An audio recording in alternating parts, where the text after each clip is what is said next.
Hey, Gerald Goodrich here, and I'm here to walk you through a couple of mechanics that I designed for my level Twisted Towers. First one is the shooting mechanic. First, it's going to ask you if you have the weapon, and if you don't have the weapon, it's going to bring up a widget that says you need the weapon to use this attack. And then if you do have the weapon, it's going to then ask you if you have any ammo. And if you don't have ammo, it's going to show up a widget that says, hey, you don't have any ammo. You need ammo to shoot. However, if you do have ammo and you do have the weapon, it's going to then fire off a line trace. It's going to go 15 units below the eye's viewpoint and then extend out 2,500 units to simulate the distance of a shot. And the radius of the sphere is going to be 15. I tried it with a line trace, but the line trace is very hard to hit anything with. Out of that, it's going to check if it hit anything at all, and if it didn't, it's going to play a misfire sound and then use one ammunition because even though it didn't hit anything, you still shot, so you still need to use ammo. If it did hit something, it's going to check if it has the tag of enemy, and if it doesn't, it's going to play the misfire sound and use ammo because again, you still shot. However, if it does, it's going to play the gunfire sound, and then it's going to apply damage to the hit actor, and then it's going to play an emitter and the sound at the location of the impact point of the trace, and then it's going to use ammo.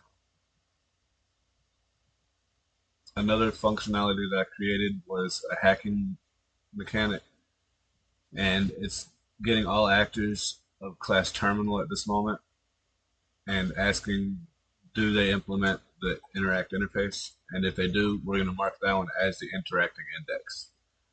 And then we're going to break the loop and send it into the enter of the gate.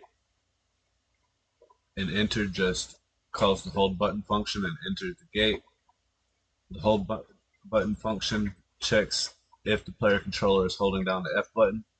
If it's not, it's going to set button held to true, set time held to 0, and then close the gate.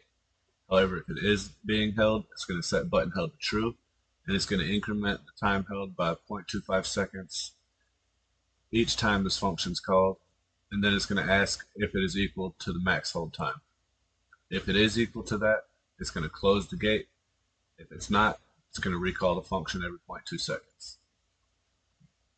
Running through the gate, opening the gate normally happens from another actor, but it brings up the widget to show the hacking increase, and it enables input. On the close, it simply removes the widget from the screen. And then after the delay of the max hold time, it sends an interact message to the terminal that it's interacting with. Moving on to another blueprint. This is the turn dial puzzle. And on the event graph, it simply calls the rotate function whenever it's interacted with. The rotate function first checks if it is rotating to the left because that is used to decipher whether it needs to go positive or negative. If it is playing or if it is rotating to the left, it's going to play the rotate forward sound and it's going to inverse the rotate value and set that as the relative rotation of the piece, and then update the display dials, and we'll get into that function in just a second. And then it's going to check the code, and we'll get into that function in just a second also. From the hit component, we're getting the relative rotation. We're breaking that to get the pitch of it, and we're setting that as the rotate value. And then if we are not rotating left, we're playing the reverse rotate sound and setting the relative rotation to the actual rotate value. And then moving into the update angle display, we're simply checking if the hit component is equal to one of the dials, and if it is, we're setting the display text of that dial to the value that was passed in from the rotation angle right here. The check code is checking if the component is equal to a component, and if it is, setting that to the first selected mesh number in the array, and continuing through all of the different dials for the puzzle. It's then getting the code that is set for the puzzle and getting the selected mesh and seeing if that piece's rotation is equal to the code. And if it is, it's setting it to the code is good array at the selected mesh index.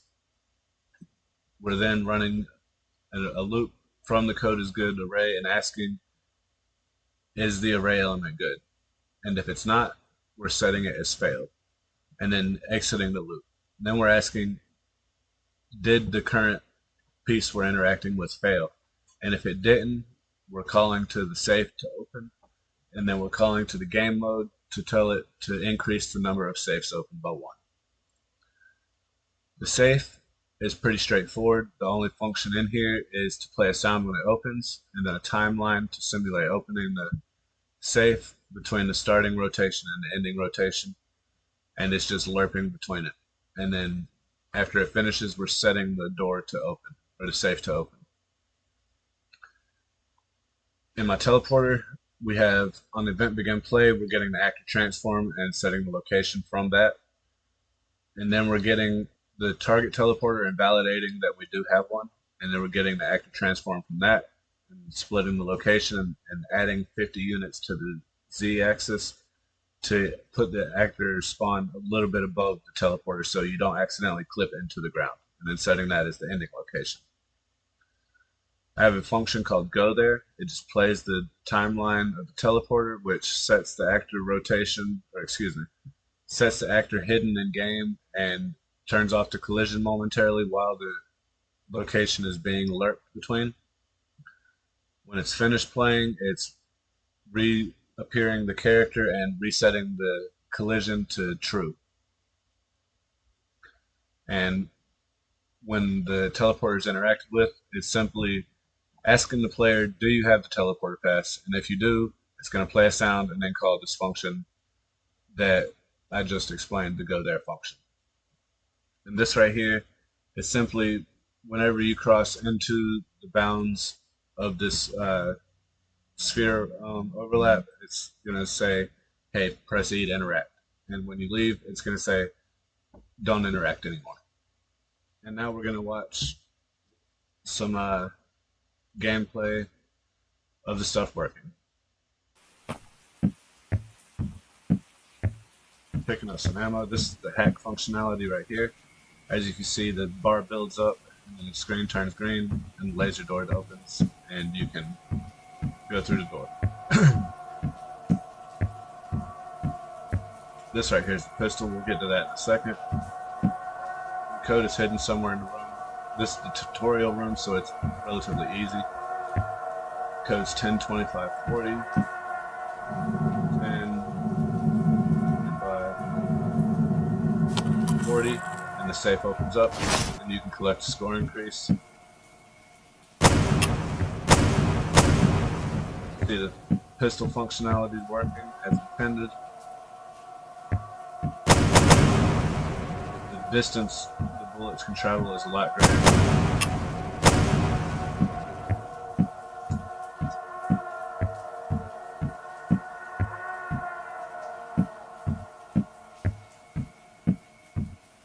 Get to the teleporter so I can show you that functionality.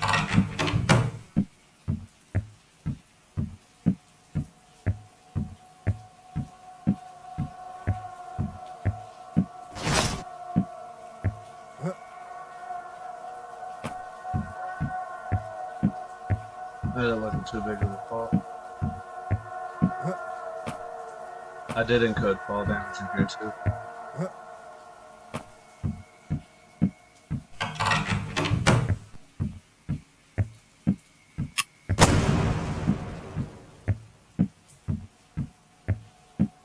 Coming up here, we gotta pick out these guys and follow this guy around the corner. Get the teleporter pass, which you need to access the teleporter.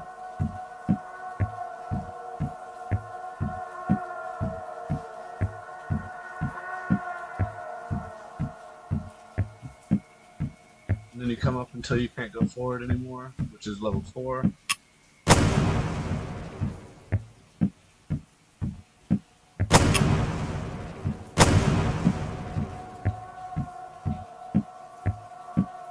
Then you come over here, press E to interact, pops up, and you're transported to the 5th floor.